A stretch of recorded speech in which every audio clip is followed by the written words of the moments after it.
얽히고 설킨 세상 속에서 나를 지켜주는 법. 궁금한 법률 상식을 쉽고 속 시원하게 해결해 드립니다. 안녕하세요. 법 없이도 잘 살 것 같은 여자 배우 권경아입니다. 아는 것이 힘이다. 아는 법이 힘이다. 안녕하세요. 법이 있어야 잘 사는 여자 임지혜 변호사입니다. 요즘 대중교통을 타보면 고개를 들고 계신 분들이 별로 없더라고요. 다들 이 휴대폰을 보고 계셔서. 근데 이 핸드폰이 나오고 스마트폰이 나오면서 스마트폰으로 드라마도 보고 영화도 보고 뉴스도 보고 이런 광경이 아주 익숙해지고 있는데요. 정말 너무 스마트폰들을 많이 보고 맞아요. 계시죠? 특히 요즘은 MC님 우리 또 다들 보고 계신 게 있잖아요. 좀 달라지셨죠? 맞습니다. 바로 다들 주식창 보고 계시거나 뭐 비트코인 시세 검색하시고 이런 경우 정말 많은 것 같아요. 맞습니다. 요즘 주식이나 비트코인 열풍이 대단하잖아요. 그래서 아마 요즘 재테크 안 하시는 분이 정말 없는 것 같아요. 맞습니다. 근데 저도 하고 싶은데요. 겁이 나서 잘 못하겠어요. MC님 말씀처럼 요즘 정말 어떤 재테크 열풍이 불고 있어요. 너도 나도 재테크에 뛰어들고 있는데 뭔가 이런 상황에서 나만 아무것도 안 하고 월급 받고 차곡차곡 적금 들고 있으면 뭔가 뒤처지는 것 같기도 하고 그렇다고 섣불리 재테크에 뛰어들기에는 또 요즘 워낙 부동산 가격이 이미 높아지기도 했고 주식, 비트코인 이런 거 어렵다고 느껴지시기도 하고 그런 어려움을 겪고 계신 분들이 많은 것 같은데요. 특히 그래서 요즘은 워낙 이미 높아진 부동산 가격 때문에 조금 더 진입 장벽이 쉬운 것 같은 경매에 관해서 궁금해하시는 분들이 정말 많아요. 그런데 경매 좀 어렵게 느껴지시잖아요. 정말 어렵습니다. 그래서 오늘 우리 법대로 합시다에서 경매에 관한 모든 지식을 총망라해서 한번 전해드리고자 합니다. 네. 오늘 정말 열심히 들어야겠습니다. 맞습니다. 오늘도 반가운 분 나오셨습니다. 나유신 변호사님, 반갑습니다. 네, 반갑습니다. 나유신 변호사입니다. 오늘 쉽고 재미있게 경매 이야기를 한번 풀어보겠습니다.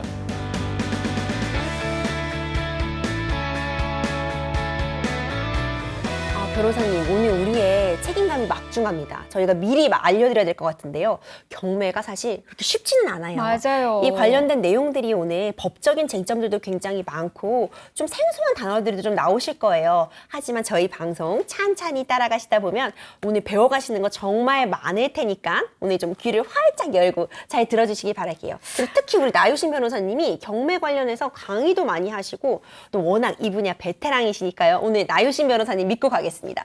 네. 나 변호사님, 그러면 이 경매에 관한 상담이나 문의 많이 받아보셨죠? 네, 요즘은 주로 재테크 목적으로도 경매를 많이 문의하시는 분들도 계신데 사실은 부동산 값이 폭등하면서 내 집 마련의 수단으로 경매를 활용하시려고 문의해 오시는 분들도 많이 계십니다. 이 부동산 경매 해보고 싶은데 이게 어려워하시는 분이 굉장히 많거든요. 그렇죠. 사실 저부터 그렇거든요. 네. 그래서 오늘은 사연을 먼저 소개해드리기보다는 이 부동산 경매, 이거 기초부터 공부를 해봐야 될 것 같습니다. 일단 부동산 경매, 이게 뭘까요? MC님이 굉장히 중요한 질문을 해주셨어요. 사례에 들어가기 앞서 좀 개념을 확실히 하고 가자. 오늘 굉장히 중요한 내용인데요. 우리가 사실 법대로 합시다에서 이미 경매에 대한 내용을 여러 번 다뤘었습니다. 어디서 다뤘었냐면 우리가 왜 빌린 돈 받지 못했을 때 결국 판결로 이 돈 갚으세요. 이 돈 받으세요. 이걸 받는다고 해도 거기서 끝이 아니다. 이런 말씀 많이 들었잖아요. 결국 상대방으로부터 너의 재산에서 가져오겠다. 이런 것 관계가 필요한데 상대방이 끝까지 갚지 않는다면 돈을 주지 않는다면 상대방의 재산을 이제 경매에 붙여서 그 매각 대금을 가지고 이제 돈을 받아와야 되는 그런 절차가 남아 있거든요. 이때 우리가 경매라는 말을 얘기를 했었고요. 결국 내가 받을 돈이 있을 때 뭐 임대차 보증금 같은 거 받지 못하셨을 때 결국 그 보증금 반환받으려고 하실 때 상대방 재산 뭐 예를 들면 뭐 집이 되면 부동산이 되겠죠. 그 부동산에 경매를 붙여서 그 매각 대금을 가지고 내가 받아올 돈을 가져온다. 혹시 또 이런 경우가 있을 수 있죠. 나뿐만 아니라 다른 사람들도 받을 돈이 있을 때는 그 사람들과 나눠 갖는다. 사실 경매는 이런 간단한 개념이라고 생각하시면 좋을 것 같아요. 아까 말씀 중에 강제 경매 이 얘기 하신 것 같은데 강제, 아니 경매 이런 거 있는 거 아닌가요? 그 다른 경매 또 어떤 게 있어요? 그렇죠. 이제 빌린 돈을 받지 못한 경우에 이제 채무자의 재산에 대해서 강제 집행하는 경우, 이걸 제가 앞서 말씀드린 그런 경매에 해당하는 거고요. 또 다른 경매가 있습니다. 이거는 이제 우리가 보통 아파트, 은행에서 담보 대출 같은 거 받는 경우 그럴 때 있잖아요. 그럼 이제 아파트에다가 근저당권이나 저당권 같은 거를 이제 설정해 놓게 돼요. 이를 담보권이라고 하거든요. 채무자가 그 채무자의 부동산에 대해 담보권을 취득한 이제 채권자는 채무자가 돈을 갚지 않을 때 바로 이 담보권에 근거해서 그 부동산을 경매에 넘길 수 있거든요. 이거는 이제 소송을 하지 않아도 할 수 있는 이제 임의 경매에 해당합니다. 아, 그러니까 정리를 해보면 원래 받을 채무가 있는 사람들이 그걸 경매를 해서 받아가는 거고 그 해당 부동산은 새로운 주인을 찾아가는 건가요? 네, 그렇습니다. 좀 더 이제 덧붙여 설명을 드리면 이 채권자는 채무자가 돈을 갚지 않을 경우 그 채무자의 특정한 재산을 이제는 이제 부동산이 되겠죠. 그 부동산을 법원에 경매를 붙일 수 있습니다. 그러면 그 신청을 받은 법원은 일정한 준비 기간을 거쳐서 채무자의 부동산에 대한 경매 절차를 진행할 수 있게 되는데요. 이때 입찰을 한 사람들 중에서 가장 높은 가격을 써서 낸 사람이 낙찰을 받게 됩니다. 이것을 최고가 매수 신고인이라고 하는데 이렇게 해서 가장 높은 금액을 써낸 사람의 매각을 허가를 해주면 그 돈을 가지고 이제 채권자들에게 분배하는 절차가 남아 있습니다. 이를 배당이라고 합니다. 배당이라는 용어는 많이 들어보셨을 텐데요. 이렇게 배당까지가 끝나고 나면 채권자들은 채권을 만족을 얻게 되고 채무자는 그 부동산을 소유권을 상실하는 대신에 그만큼 빚을 갚게 되는 것입니다. 사실 저도 경매 한번 해보고 싶은데 이 경매 어디 가서 해야 되는 건가요? 이거 법원에 가서 이게 줄 서면 되는 건가요? 맞습니다. MC님 같은 이런 질문을 하시는 분들이 사실 굉장히 많아요. 경매, 뭔가 부동산을 좀 싸게 살 수 있다는 것도 알겠고 내가 받은 돈 같은 게 있을 때 이제 빚이 있는 사람이 자기의 재산을 처분해서 돈을 갚는 절차라는 것도 알겠다. 그런데 도대체 그 경매 어디서 하는 거냐? 경매 물건을 어디서 확인할 수 있느냐? 이런 거 질문하시는 분들이 정말 많거든요. 실제로 경매가 시작이 되면 경매 법원에서는 이제 매각 준비 절차를 거치게 됩니다. 이때 이제 매각 기일, 언제에 팔 건지, 뭐 입찰 날짜를 지정해서 알려주게 되는데요. 예전에는 이제 매각 기일 공고 같은 게 뭐 입찰 날짜, 뭐 시간, 장소 같은 게 다 나와 있고요. 보통 이 공고는 법원 게시판이나 뭐 관보, 뭐 공보, 신문 이런 데 게시가 됐는데 사실 요즘 그런 거 찾아보시는 분들 잘 없잖아요. 예전에는 이런 정보 찾아다니시는 것도 참 일이었는데 요즘은 정말 간편하게 법원에서 만든 법원 경매 정보, 지금 자막으로 처리해 주시고 계시죠? 인터넷 사이트가 마련이 되어 있습니다. 이제 여기서 경매 물건이 어떤 물건이 올라와 있다는 거를 쉽게 확인하실 수가 있거든요. 그리고 이런 공고에는 특히 최저 매각 가격이라는 게 나옵니다. 최저 매각 가격은 적어도 이 가격으로 팔겠다는 거예요. 그러니까 당연히 이 가격 적어도 이상을 써내셔야지 경매에서 이제 입찰을 받으실 수 있는 거고요. 또 이제 하나 좀 중요하게 알아두실 부분이 입찰 보증금이라는 게 있는데 보통 많은 분들이 잘못 알고 계시는 게 내가 지금 사려고 하는 가격, 내가 제시하려고 하는 가격의 10%를 납부해야 되시는 걸로 알고 있는데 이 최저 매각 가격의 10%만 납부하셔도 지금 되는 겁니다. 다만 이 금액보다 10원이라도 낮게 납부해 두시면 나중에 이제 그 입찰이 무효 처리가 될 수 있으니까 좀 주의를 기울이실 필요는 있겠네요. 그럼 결국 경매에 참여한 사람들 중에서 최고로 높은 가격을 써낸 사람한테 이게 낙찰이 되는 건가요? 네, 그렇습니다. 특별한 사정이 없으면 그렇게 되는데요. 아까 말씀드렸던 그 가장 높은 금액을 써낸 사람을 최고가 매수 신고인이라고 합니다.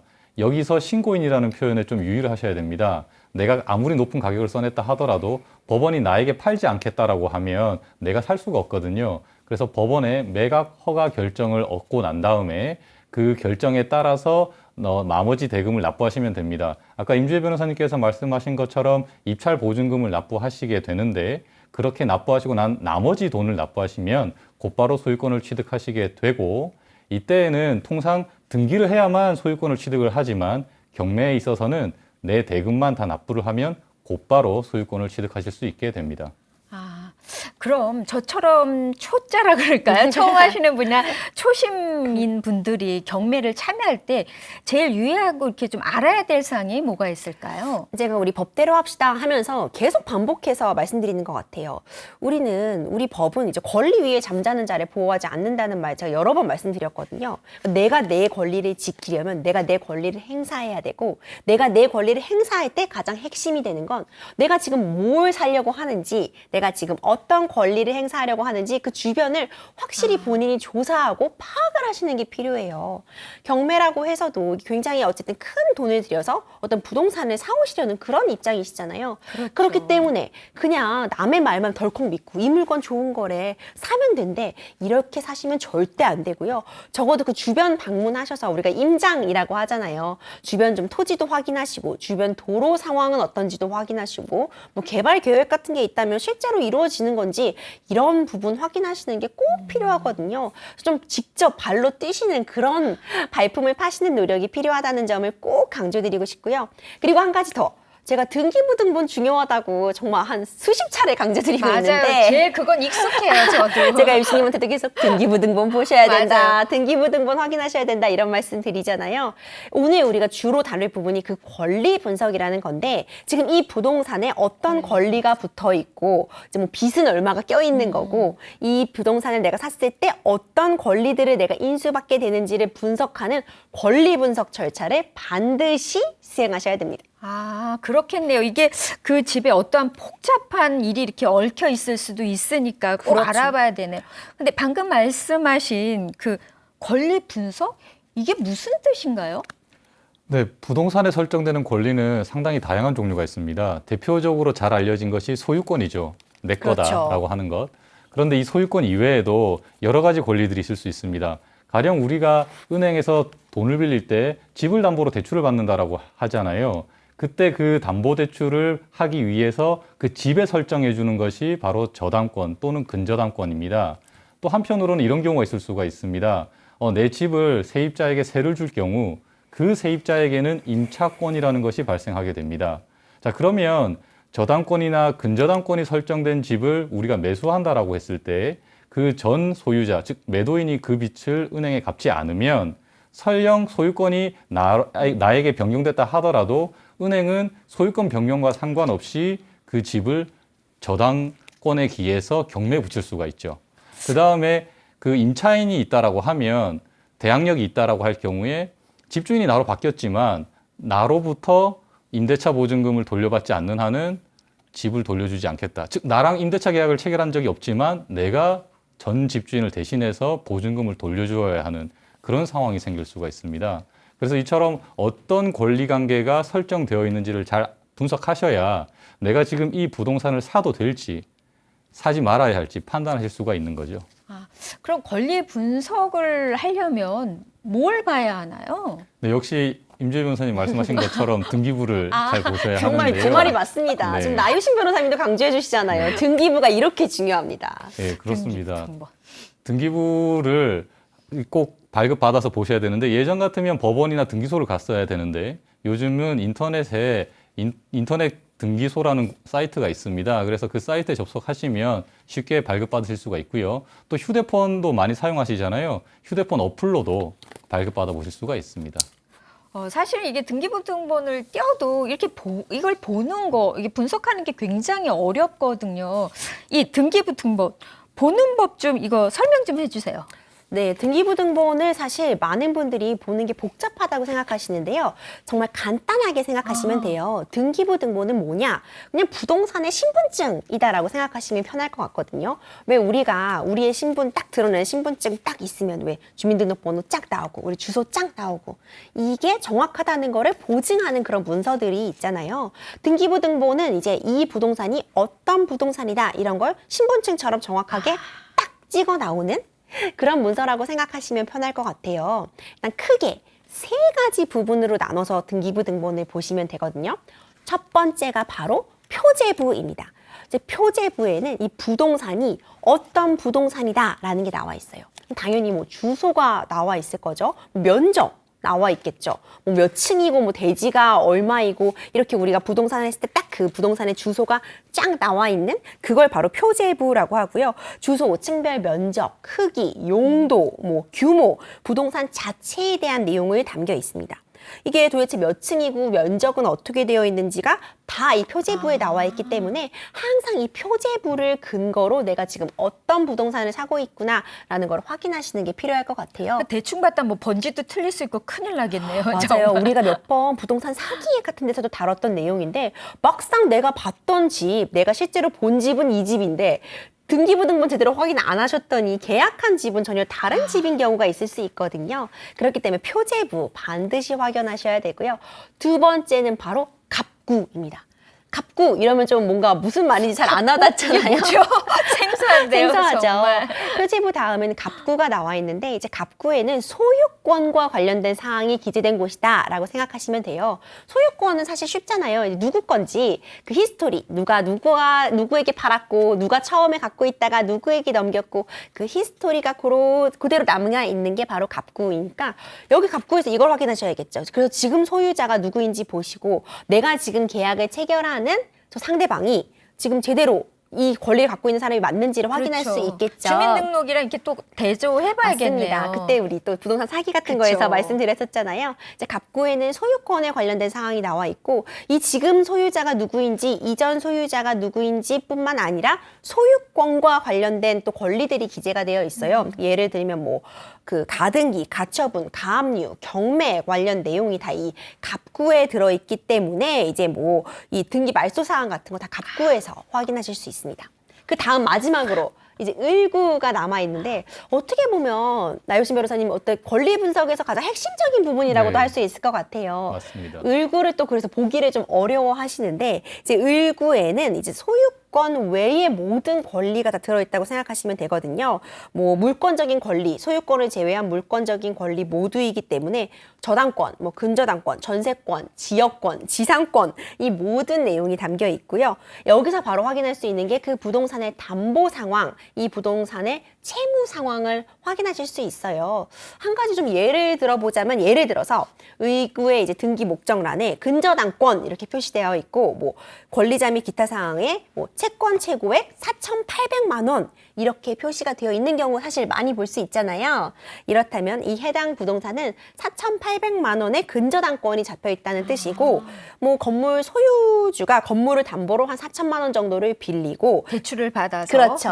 예, 예, 그 예. 금액의 20% 정도 되는 4,800만 원의 근저당권 설정해 준 거다 이런 뜻이기 때문에 채무를 변제하지 못하면 그 건물이 뭐 경매로도 넘어갈 수 있고 그렇기 때문에 이런 부분을 좀 잘 확인하시는 게 필요할 것 같고요. 이 을구에서는 이제 그 등기한 순서대로 순위 번호를 이제 기재하고 그 등기 우열 같은 게 가려지기 때문에 이게 바로 그 권리 분석과 직결되는 부분이거든요. 그러니까 을구를 오늘 분석하는 법을 배워가시면 될 것 같습니다. 아, 정말 너무 어렵습니다. 오늘 생소한 단어들이 너무 많이 나오는데요. 이 부동산 등기부를 보면은 뭐 저당권, 뭐 전세권, 압류 등기, 가압류 등기 등 뭐 이게 너무 어려운 단어들이 많이 있던데 이 권리 분석을 하려면 기본적으로 어떤 권리들을 알아야 하는 건가요? 네, 사실 상당히 많은 권리들이 이제 등기부에 나올 수가 있고, 그리고 대체적으로는 그런 권리들을 어떻게 해야 내가 이해를 할 수 있을 것인가, 사실 여기에 많은 이제 고민이 있으실 텐데요. 오늘 한번 쉽게 말씀을 드려보겠습니다.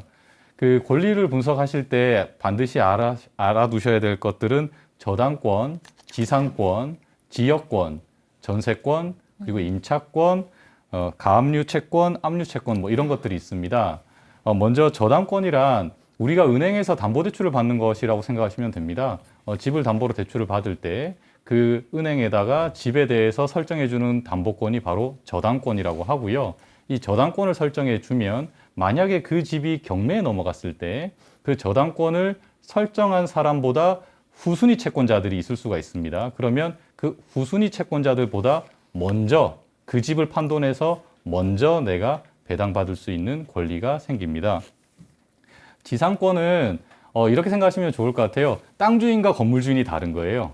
그랬을 때 건물 주인이 그 건물을 소유하기 위해서 그 땅을 사용할 수 있는 권리라고 생각하시면 됩니다. 지역권은 이번에는 땅이 두 가지가 있다라고 전제를 하시면 됩니다. 내 땅이 있는데 대로변에서 들어가려면 다른 사람 땅을 지날 수밖에 없을 때 그런 땅을 맹지라고도 하잖아요. 그래서 그 다른 사람의 땅을 사용을 해서 내 땅의 통행에 사용하는 경우 그때 설정하는 것을 지역권이라고 합니다. 뭐 전세권은 많이들 아실 텐데요. 전세금을 주고 다른 사람 소유의 부동산을 그 용도대로 내가 점유하면서 사용하는 것입니다. 그래서 이때에는 전세권을 설정을 하면 나중에 전세 기간이 만료했을 때 그 부동산이 만약에 경매로 넘어간다면 다른 사람들보다 먼저 내 전세금을 돌려받을 수 있는 그런 우선 변제권이 있습니다. 그리고 이제 임차권이라는 것은 사실 전세권이랑 좀 비슷한데 임대차 계약을 체결하고 난 다음에 임차인이 요구할 경우 그 집에 임차권 등기를 하면 그 임차권 등기에 따라서 대항력이 발생하거나 이렇게 해서 이제 임대차 보증금을 돌려받기가 수월해질 수가 있습니다. 이 경우에는 등기가 되는 경우는 등기된 임차권이라고 하고 임차권은 등기하지 않아도 발생은 하거든요. 그래서 미등기 임차권도 존재는 합니다. 그리고 이제 압류와 가압류가 있는데요. 둘 다 이렇게 생각하시면 좀 더 쉬우실 것 같아요. 채권자가 채무자를 상대로 이제 돈을 달라고 하는 소송을 해서 이겼는데 채무자가 자기의 부동산을 다 팔아버리면 나중에 낭패를 보겠죠. 경매를 붙일 수가 없잖아요. 그렇죠. 그러니까 이것을 미리 임시로 묶어두기 위해서 하는 것은 가압류라고 생각하시면 가압류. 되고 그 다음에 압류는 말 그대로 이제 임시 압류가 아닌 거죠. 즉 판결을 다 얻고 난 다음에 강제 집행을 할 수 있는 모든 상태를 만들어둔 그 상황에서 부동산을 처분하지 못하도록 압류를 묶어두는 것입니다. 아, 그러니까 이거 등기부 하나만 확인해서 되는 건 아닌 것 같네요. 맞습니다. 등기부에 나와 있지 않은 내용, 특히 그런 건 권리분석 어떤 것들이 있을까요? 어떻게 알아봐야 되나요? 지금 나유신 변호사님이 설명 중간에 한번 말씀해 주셨어요. 아까 미등기 임차권도 있을 수 있다 이렇게 또 말씀해 주셨는데 나유신 변호사님 사실 얘기할수록 사실 어렵긴 하네요. 하지만 쉽게 생각하시면 돼요. 이제 미등기 임차권이란 뭐냐면 대항력을 갖춘 미등기 임차권은 이제 임차인의 권리기는 한데 말 그대로 아직 등기는 안 되어 있는 그런 상태인 권리죠. 그러니까 임차인이 임대인에게 이제 대항력을 갖추었다는 말은 임차인과 임대차 계약을 체결한 그 임대인 외의 제3자에게도 그 권리를 행사할 수 있다는 건데 그렇기 때문에 집주인이 바뀌어도 왜 임차인이 그 바뀐 집주인으로부터 임대차 보증금 당연히 받을 수 있고 그 받기 전까지는 바뀐 그 집주인에게 집을 돌려주지 않아도 되잖아요. 이런 거를 이제 미등기 임차권이라고 볼 수 있을 것 같고요. 또 유치권이라는 게 있거든요. 유치권은 어디서 보실 수 있냐면 왜 우리 차 타고 지나가다 보면 이제 건물 같은 거 좀 짓담한 건물 있고 이제 유치권 행사 중 이렇게 써 있는 현수막 같은 거 보시는 경우 있을 것 같은데 유치권은 좀 쉽게 예를 들어 설명을 드려보자면 예를 들어서 시계 수리공이 시계를 고쳐주시려고 맡아두신 상태인 거죠. 그럼 이제 시계 수리비를 받기 전까지는 그 고친 시계를 넘겨주지 않고 그 시계를 그냥 갖고 계시잖아요. 이런 거를 유치권이라고 생각하시면 될 것 같아요. 그래서 뭐 예를 들어서 건물 공사할 때도 건축주가 시공사한테 공사비를 주지 않고 있으면 그 시공사가 그 건물에 유치권을 행사하고 있다고 써붙여 놓기도 하잖아요. 그래서 이제 대항력 있는 임차권과 마찬가지로 유치권자도 돈을 다 받기 전까지는 소유자가 바뀌더라도 계속 그 부동산을 점유할 수가 있기 때문에 지금 이제 권리 분석하실 때 이거 유치권이 실행되어 있는 부동산인지도 확인하시는 절차가 꼭 필요할 것 같습니다. 그럼 지금까지 말씀해 주신 딱 거기까지만 저희가 알고 이렇게 하면 될까요? 네, 이게 사실은 조금 더 복잡하게 들어갈 것 같긴 한데 마지막으로 두 가지를 더 말씀드리려고 합니다. 두 가지만 더 말 네. 들으면 되는 거죠? 네, 그렇습니다. 아이고, 끝도 없는 것 같습니다. 사실은 권리 분석이라는 것은 지금까지 말씀드렸던 이 권리가 어떤 권리인지만 잘 이해를 하셔도 나중에 분석하실 때는 많은 도움이 되실 텐데 첫 번째로는 이제 가등기라는 것이 있고 두 번째로는 가처분 등기라는 것이 있습니다. 먼저 가등기라는 것은 정식 명칭이 원래는 소유권, 이전 청구권의 보존을 위한 가등기라고 하는데요. 예를 들면 매매 계약을 체결했는데 매수인의 입장에서는 계약금도 주고 중도금도 줬음에도 불구하고 나중에 매도인이 그 부동산을 다른 사람한테 팔아버리면 낭패를 볼 수 있잖아요. 그렇죠. 그러니까 다른 사람한테 팔지 못하도록 내가 이런 소유권 이전 받을 권리가 있습니다라는 거를 임시로 등기를 해두는 겁니다.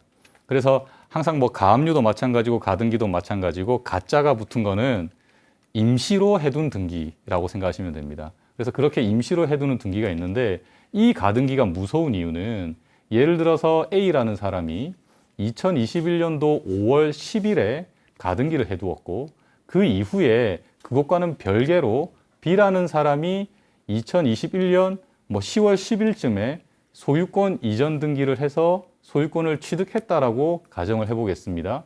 그랬는데 그 이후에 A라는 사람이 자기 가등기에 기해서 예를 들면 12월 10일쯤에 소유권 이전 등기를 해가 버리면 B는 억울하지만 자동적으로 소유권을 잃어버리게 됩니다. 그래서 이런 순위를 보존하는 효력이 있기 때문에 가등기가 무서운 것이죠. 그래서 가등기가 있는 부동산은 그게 진짜 소유권 가등기가 맞는지 확인을 해보시고 난 다음에 사셔야 사고 난 다음에 낭패를 안 보실 수가 있고요. 이것과 비슷한 것이 가처분 등기인데 이것도 마찬가지입니다. 매수인이 돈을 주고 살려고 했는데 안 팔 것 같으니까 매도인을 상대로 그 부동산을 나 아니면 다른 사람한테 팔지 말라고 임시로 가처분 등기를 하는 거죠. 그러고 난 다음에 나중에 소송을 해서 이겼을 때는 소유권 이전 등기를 넘겨받을 수가 있거든요. 그래서 이 가등기와 가처분은 그 이후에 소유자가 바뀌더라도 본등기라고 해서 소유권 이전 등기가 되면 중간에 등기를 한 사람들은 모두 권리를 상실하기 때문에 매우 굉장히 조심해야 무서운 돼요. 거죠. 네. 정말 큰일이네. 어렵네. 들을수록 전 어려운데요. 이게 규모나 금액이 큰 부동산을 이게 다루다 보니까 이게 알아야 될 게 정말 맞아요. 많은데요. 근데 제가 어디서 담보 가등기 이런 말을 제가 들었는데 이게 담보 가등기 이게 무슨 말인가요? 지금 나효신 변호사님께서 방금 가등기에 대한 내용을 잘 설명해 주시면서 이제 가등기는 원래 순위 보전의 역할을 한다라고 설명을 해주셨어요. 맞습니다. 원래 가등기는 순서를 정해주는 역할인 거죠. 이게 먼저다, 저게 먼저다. 그게 가등기인데 이걸 일종의 편법이라고 해야 될까요? 좀 변칙적으로 활용하시는 경우가 굉장히 많은데 그걸 담보 가등기라고 합니다. 그러니까 예를 들어서 돈을 빌려주고 이제 담보로 부동산을 보통 제공하게 되잖아요. 그럼 우리가 앞서 배웠던 게 있죠. 이럴 때 바로 근저당권 같은 거를 설정해 놓으시면 되는 건데 근저당권을 설정하는 게 아니라 가등기를 설정해 두시는 거죠. 그럼 만약 돈을 갚지 않으면은 그 가등기에 기해서 본등기를 해버릴 수 있는 굉장히 강력한 조치를 취할 수 있기 때문에 이 가등기를 순위 보전의 효력이 아니라 마치 담보처럼 저당권처럼 활용하시는 경우가 종종 있습니다. 이걸 담보 가등기라고 하고요. 사실상 권리 분석을 하실 때 담보 가등기는 근저당권과 같이 같은 맥락으로 보셔도 크게 무리가 없는데 이게 담보 가등기냐 아니냐 이런 부분을 좀 판단하는 거는 또 필요하겠죠. 아, 그럼 권리 분석할 때 무슨 원칙 같은 게 있나요, 변호사님? 네, 이게 이제 민사집행법 제91조에 상세하게 나와 있는데요. 정리를 하면 크게 6가지로 요약할 수가 있습니다. 오늘 이 6가지만 알고 네. 가면 되는 거겠네요. 네, 이 6가지를 너무 많은데요. 네. 그래서 반복해서 보시면 도움 되실 것 같아요. 조금 어려우실 수는 있는데 권리 분석을 하기 위해서 이 6가지는 꼭 알아두고 가자. 핵심 6가지다. 맞습니다. 첫째, 해당 부동산에 지금 진행 중인 경매 사건이 시작되기 이전에 권리를 취득한 사람이 있었다면 일단 그 권리자들은 모두 매수인에게 인수된다. 이것을 압류 채권에 우선하는 권리는 매수인에게 인수된다라고 합니다. 둘째, 저당권, 근저당권 또는 가압류 담보가등기는 그 순위와 상관없이 이유를 막론하고 모두 소멸합니다. 실제로 그 권리들이 경매 개시 이전부터 있었던 것이다 하더라도 그것이 저당권, 가압류 담보가등기 이런 것이라면 매수인에게 인수되지 않고 소멸된다는 겁니다. 그래서 이런 권리들을 말소 기준 권리라고도 편의상 부르고 있습니다.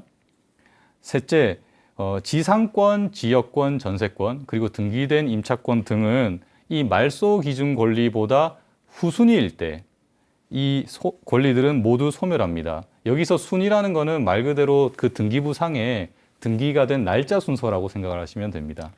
네. 예를 들면 저당권이 설정된 다음에 전세권이 설정되었다거나 또는 임차권이 설정되었다라고 하면 저당권은 아까 말소된다고 말씀드렸잖아요. 그거보다 후순위의 권리들이기 때문에 같이 다 말소가 된다는 겁니다. 넷째, 그러나 이제 이런 지상권, 지역권, 전세권 또는 등기된 임차권이 그런 말소 기준 권리보다 먼저 설정돼 있었던 경우라면 말소 기준 권리보다 먼저 설정되어 있었으니까 그 권리들은 매수인에게 인수가 됩니다. 즉 소멸되지 않는다는 것이고요. 다섯째, 최선순위의 전세권은 전세권자가 배당을 요구하면 소멸하고 배당을 요구하지 않으면 매수인에게 인수됩니다. 사실 이게 좀 외우시기 어려우실 거예요. 그러니까 전세권이라는 것은 두 가지를 위해서 있는 거거든요. 첫 번째로는 전세 기간 동안에는 내가 이 부동산을 사용할 수 있게끔 해달라. 두 번째로는 그 기간이 끝나면 나갈 테니까 전세금을 돌려달라. 이 둘 중 하나만 주장할 수 있는 것이지 나는 전세금 돌려받고 나가지 않겠다라고 버틸 수는 없겠죠. 그러니까 돈을 받고 나가든지 돈 받기 전까지 계속 살든지 둘 중 하나만 할 수 있기 때문에 최선순위의 전세권은 전세권자가 배당 요구, 즉 돈을 달라라고 요구를 하면 소멸하고 배당 요구를 하지 않으면 계속 살겠다는 것이니까 매수인에게 인수가 되는 겁니다. 여섯째, 유치권은 매수인에게 인수됩니다. 이건 뭐 묻고 따지고 하지 않고 그냥 무조건 인수가 됩니다. 이 말은 결국 매수인은 유치권자한테 대신 자기가 공사를 시킨 적이 없다 하더라도 돈을 주지 않고서는 유치권자로부터 그 부동산을 돌려받지 못하게 됩니다. 아, 정말 어려워요. 6개 들었는데 제가 뭘 들었는지 잘 모르겠네요. 오늘 주제가 주제인 만큼 억울한 사연보다는 부동산 권리 분석에 대한 질문들이 굉장히 많이 들어왔어요. 아마 지금 이 원칙들을 이 사례에 적용해 보시면은 좀 더 이해하기가 이제 쉬워지실 것 같아요. 네, 그럼 사연을 한번 소개해 보겠습니다. 난생 처음 경매에 참가해 보려고 하는데 권리 분석을 혼자 하기 너무 어려워 이렇게 도움을 요청드립니다. 인터넷으로 등기부 등본 보는 기초적인 방법은 배우긴 했는데 가처분 등기에 전세권까지 있다 보니 너무 혼란스럽습니다. 현재 경매를 참가하려고 하는 부동산 등기부 등본을 살펴보니 1순위는 근저당권, 2순위로 가처분 등기, 3순위로 전세권, 4순위로 근저당권이 설정되어 있습니다. 이 부동산에 대한 권리 분석은 어떻게 되나요? 아이고, 말만 들어도 정말 복잡합니다. 이 처음 부동산 경매를 하려고 하면 누구나 이게 다 정말 그럼요. 너무 어려워서 다 겪는 이런 어려움일 것 같은데요. 뭐 방송국이나 뭐 인터넷 요즘은 뭐 책으로 이거 공부들 다 해서 하는데 이게 실제로 접하려면 이게 또 책에서 배운 거하고 또 틀리기 어렵잖아요. 변호사님, 이 사례는 어떻게 보셨어요? MC님 지금 딱 이 질문 보시고 어렵다 이렇게 생각하셨잖아요. 네. 뭐 4개나 줄줄이 나오고. 근데 사실 놀랍게도 이건 사실 안심하고 받으실 수 있는 물건 네. 중에 하나로 볼 수 있거든요. 아, 그래요? 네. 저는 딱 들어보고 와 이게 이건 너무 피하자 복잡해. 이러셨죠? 이런 걸 하면 안 되겠구나 이렇게 생각했는데. 맞습니다. 하지만 이래서 권리 분석이 굉장히 중요한 거예요. 뭔가 4개나 뭔가 나와 있고 1순위, 2순위, 3순위, 4순위 있다고 하니까 복잡하다고 생각하셨을 텐데 앞서 지금 나유신 변호사님이 말씀해 주셨던 그 원칙들을 적용하면은 지금 다 지워지는 그런 권리들이거든요. 하나씩 보시면 일단 두 번째 원칙에 따라서 지금 첫 번째 근저당권과 4순위 근저당권은 다 소멸하게 되는 거고요. 참순위의 이제 전세권은 1순위 그 근저당권보다 후순위에 있기 때문에 세 번째 원칙에 따라 또 소멸하게 되고 남는 거는 지금 2순위 가처분 하나 남아 있는데 이것도 1순위 근저당권보다 후순위에 있는 거기 때문에 또 세 번째 원칙에 따라 소멸을 하게 돼서 결국 다 하나씩 지워져서 안심하고 받으실 수 있는 물건으로 볼 수 있는데 한 가지 주의하실 점이 있어요. 바로 2순위에 지금 놓여 있는 가처분이 혹시라도 소멸되지 않는 경우가 있기 때문에 주의가 필요하신데요. 요 예를 하나 들어볼게요. 어떤 경우냐면 앞서 나유신 변호사님도 말씀해 주셨던 케이스가 해당합니다. 땅 주인과 건물 주인이 다른 경우는 사실 우리가 일하다 보면 굉장히 흔히 볼 수 있는 경우거든요. 그러니까 땅 주인과 건물 주인이 다른 게 왜 문제가 되냐면 그럼 이제 땅 주인이 건물 주인에게 건물을 철거하라고 할 수 있는 경우가 그럴 수도 생기게 되기 있겠네요, 때문이죠. 정말. 그럼 여기서 문제가 끝나지 않고 그럼 이 건물 주인은 복잡한 문제를 피하기 위해 그 건물을 그냥 다른 제3자에게 파는 경우가 생길 수가 있겠죠. 그러면 토지 주인은 어떻게 하겠어요? 이 부분에 대해서 처분 금지 가처분을 할 수 있겠죠. 처분금지 가처분을 토지 주인이 해놓은 상태에서 가처분 등기가 되어 있다면 아무리 말소 그 기준 권리보다 후순위라고 하더라도 이게 소멸되지 않고 남아있는 경우가 있거든요. 그럼 이제 매수인은 이 물건을 낙찰 받는다고 하더라도 나중에 땅 주인이 철거를 요구하게 되면 철거해 줘야 하는 불상사가 발생할 수 있어. 사실 나유신 변호사님 이런 케이스 굉장히 많이 접해보게 되잖아요. 네, 맞습니다. 정말 이거 땅이랑 건물주가 같는지 이것도 잘 확인해 봐야겠네요. 네, 그래서 사실 저는 항상 이런 건물 같은 거 사실 때 땅 주인과 건물 주인이 다르지 같은 거. 않은지 항상 확인해 보시라고 하고, 또 다르다고 해서 항상 문제가 되는 건 또 아니에요. 개별 사안마다 다르지만 일단 적어도 이제 같은 주인인지 다른 사람인지 확인하시고, 다른 사람의 경우에 이제 가처분 같은 거 되어 있는지 아는지 이런 부분을 좀 확인하시는 절차가 꼭 필요할 것 같아요. 어쨌든 이 문제는 깨끗이 해결됐어요. 이건 어쨌든 권리는 사라지는 그런 케이스였습니다. 그러니까 이렇게 하나하나 우리가 또 이렇게 배워가니까 또 이게 별게 아니네요. 네. 이게 정말 좋은 프로입니다. 사연자분 저희 우리 변호사님 말 잘 듣고 잘 현명하게 경매에 참여하셨으면 좋겠습니다. 자, 그럼 다음 사연 소개해드리겠습니다. 이번에 경매에 참여하려는 물건을 살펴보니 등기부에 이것저것 권리가 많이 기재되어 있더라고요.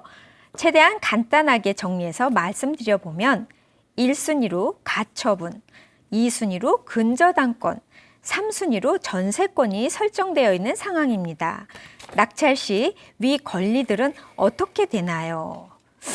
변호사님, 이 질문에 대해서 답 좀 부탁드릴게요. 네, 결론부터 말씀드리면 1순위 가처분은 그대로 인수가 되고 나머지 2순위 근저당권과 3순위 전세권은 그 매각으로 소멸하게 됩니다.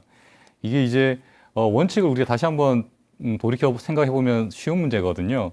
일단은 두 번째 원칙에 따라서 뭐 근저당은 당연히 말소가 되고요. 그다음에 세 번째 원칙에 따라서 그 근저당권보다 전세권이 후순위니까 같이 소멸하게 됩니다. 그러면 이제 남는 것은 1순위 가처분인데, 아까 전에 첫 번째 원칙이 그 경매를 신청을 했을 때 그 경매가 시작되기 이전부터 있었던 권리는 매수인에게 인수된다라고 했거든요. 네. 그러니까 가처분이 바로 그런 권리가 되는 거죠. 그래서 이 가처분은 매수인에게 인수가 됩니다. 그래서 이 경우에는 나중에 소유권을 취득하시더라도 이 가처분을 했던 그 권리자가 그 매수인을 상대로 나는 처분하지 말라라고 이 가처분을 했는데 당신이 왜 샀냐라고 만약에 소송을 한다면 소유권 등기를 다시 이전해 줘야 되는, 또는 내 등기를 말소해 줘야 되는 그런 좀 안타까운 일이 생길 수도 있겠네요. 사연자분 궁금증이 좀 풀리셨는지 잘 모르겠네요. 제가 오늘 이렇게 진행하다 보니까 이 질문도 답도 정말 어렵습니다. 자, 그래서 그래도 제가 오늘 잘 따라가 열심히 봐주세요. 한번 잘 따라가 보겠습니다. 다음 사례는 아마 MC님도 좀 이제 답을 아실 수 있을 것 같아요. 한번 그럴까요? 진행해 보시죠. 네. 그럼 자, 소개해드리겠습니다. 1순위 담보 가등기, 2순위 가처분, 3순위 근저당권, 4순위 전세권이 설정되어 있는 경우에는 어떻게 되나요? 그리고 가등기에는 담보 가등기 말고 순위 보전 가등기도 있다고 들었는데, 만일 1순위 가등기가 순위 보전 가등기라면 어떻게 되나요? 변호사님, 답변 좀 해주십시오. MC님도 이제 거의 다 따라오셨을 것 같아요. 설명 한번 들으시면 아실 수 있을 것 같은데, 우리가 가등기 두 종류 있다고 앞서 나유신 변호사님과 그쵸? 제가 또 설명을 나눴었잖아요. 하나는 순위보전 가등기고 하나는 담보목적 가등기다. 이런 식으로 설명을 드렸었는데, 이게 먼저 나눠보죠. 사연을 한번 나눠서 설명을 드려볼게요. 만약 담보 가등기로 신고가 된 경우라면 두 번째 원칙에 따라 이제 소멸하게 되고, 최선순위 가등기가 이제 소멸하는 이상 후순위 나머지 권리들도 착착착착 이제 전부 매각으로 소멸을 하게 되고, 매수인은 이제 부담 없는 깨끗한 상태로 취득을 할 수 있는 그런 상태가 되는데, 물론 아까 제가 또 말씀드렸었잖아요. 이 순위의 그 가처분이 땅 주인과 건물 주인 다른 경우, 이런 경우라면은 가처분 살아있을 수 있기 때문에 요건 주의를 하셔야 된다는 점은 다시 한번 강조드리고 싶고요. 문제는 이게 지금 담보 목적 가등기가 아니라 순위 보전 목적으로 하는 가등기의 경우를 한번 산정해 볼게요. 지금 아까 말씀드린 것처럼 이제 순위 목적의 가등기가 된다면 이제 소유권 이전 청구권을 위한 가등기가 되겠죠. 이런 가등기가 된다면 두 번째 원칙에 따라 3순위로 있는 근저당권은 소멸하고 그보다 후순위인 이제 4순위 전세권은 세 번째 원칙에 따라 소멸을 하게 되지만 남는 게 지금 1순위 가등기와 2순위 가처분이 남게 되는 거죠. 그런데 이 권리들은 3순위 근저당권보다는 선순위이므로 첫 번째 원칙에 따라서 소멸되지 않고 매수인에게 인수가 되게 되거든요. 그러니까 이런 경우에는 매수인이 이 부담을 고스란히 떠안게 되기 때문에 사실 좀 낙찰을 받으시는데 좀 꺼려지시고 좀 주의를 기울이실 필요가 있을 것 같아요. 여기는 살아남게 됩니다. 그럼 이 사연자분은 정말 우리 법대로 합시다의 질문 정말 잘하셨네요. 예, 변호사님 답변 도움이 되셔서 위험한 상황은 안 생겼으면 좋겠습니다. 그렇습니다. 자, 그럼 다음 사연 소개해드리겠습니다.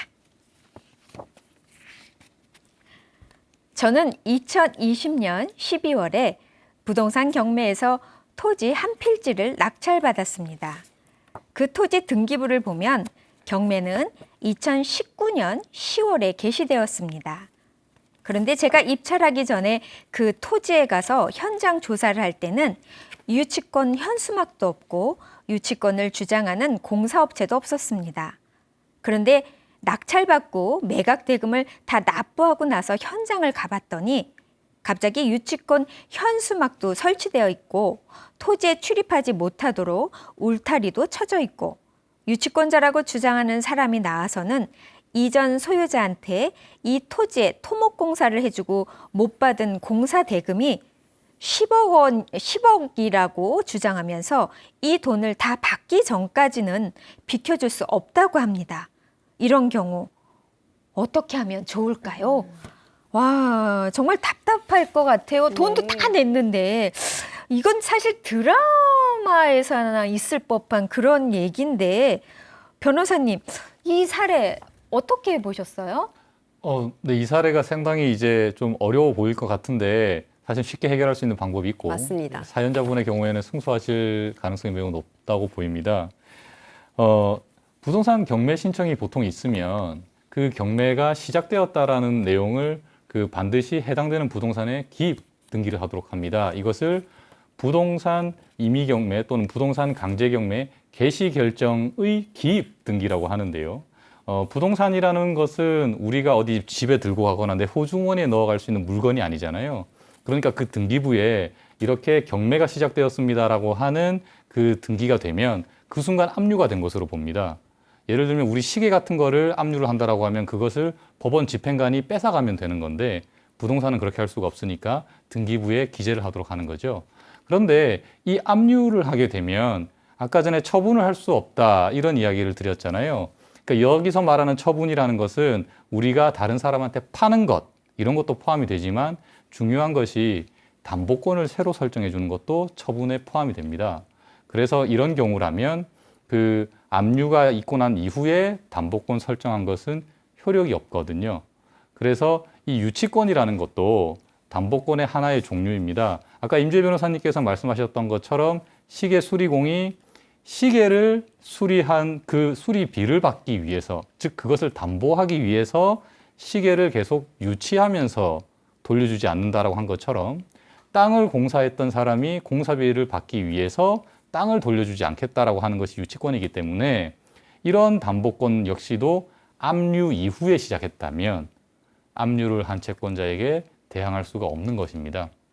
그래서 지금 사연자분 아까 말씀 들어보시면 처음에는 내가 갔더니 현장에 아무도 없었는데 매각대금 납부하고 나서 가보니까 뭐가 있더라 이렇게 말씀하셨잖아요.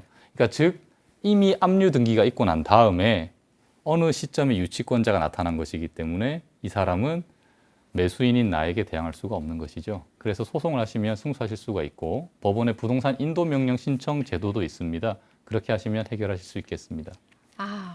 정말 승소를 할 수 있다니까 정말 다행입니다.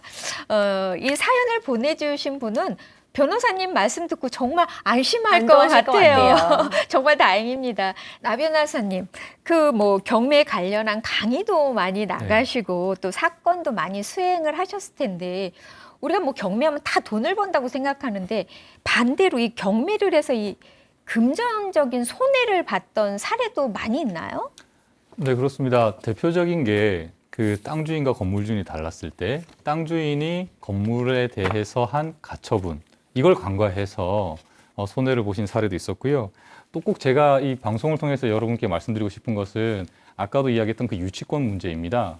내가 분명히 확인을 할 때에는 유치권자가 없었는데 나중에 어느 순간 유치권을 주장하는 사람이 나타났을 경우 그 사람에게 과연 돈을 주고 건물이나 이 땅을 넘겨받을 것이냐 아니면 안 주고 소송을 해야 될 것이냐 이 판단하는 게 어려우실 수가 있거든요. 실제로 여기에서 많은 낭패나 손해를 보시는 경우가 상당히 많이 있습니다.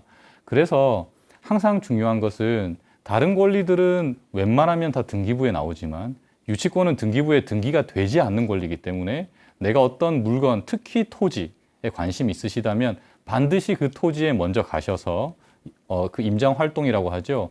그래서 가셔가지고 그 토지를 지금 어떤 상태로 누가 관리를 하고 있는지를 확인하셔야 되고 그리고 이때 중요한 것, 소송을 하려면 증거가 매우 중요합니다.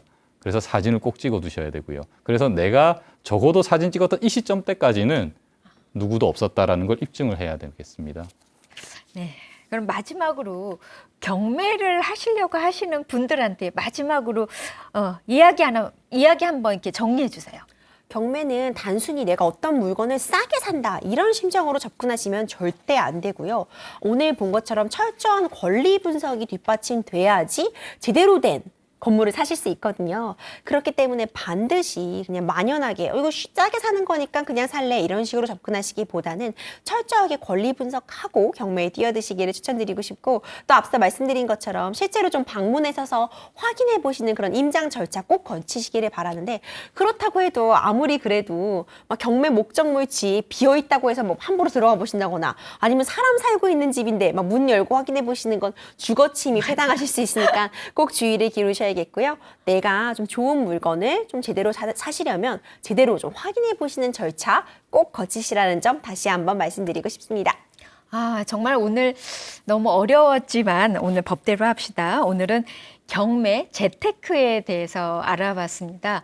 사실은 오늘 제가 방송을 진행한 게 아니라 1시간 동안 정말 열심히 무언가를 공부한 그런 느낌입니다. 오늘 임 변호사님이 말씀하신 것처럼 등기부 등본 이거 보는 법을 꼭 정말 필수 과목으로 넣어야 된다 이렇게 말씀해 주셨는데 아마 오늘 저희와 같이 방송을 보신 분들이면 오늘 정말 얻어가시는 게 너무 많았을 것 같습니다. 우리 법대로 합시다 시청자분들이 이렇게 저희 방송을 통해서 법률 지식을 얻어가시고 또 실제 생활에서 사용하실 수 있는 그런 법률 지식을 얻어가시기 위해 저희가 이렇게 열심히 뛰고 있는 거잖아요. 오늘 한 분 한 분 다 모두 좀 시청해주신 분들 너무 감사하고 좀 도움이 되셨으면 하는 그런 바람입니다. 오늘 함께 해주신 나유신 변호사님 오늘 너무 감사드리고요. 오늘 어떠셨어요? 네, 오늘 이렇게 좀 어려운 내용일 수도 있는데 잘 이렇게 시청을 해주시고 따라와 주셔서 감사드리고요. 제가 이 방송에 계속 반복해서 보시길 좀 추천을 드리겠습니다. 이렇게 반복해서 보시면 특히 원칙 부분은 금방 익숙해지시거든요. 그래서 여러분들도 복잡한 권리관계 쉽게 분석하셔서 꼭 경제적으로도 큰 도움이 되시기를 바라겠습니다. 고맙습니다. 네, 저희는 여기서 인사드리고 다음 주에 더 유익한 법률 이야기로 다시 찾아뵙겠습니다.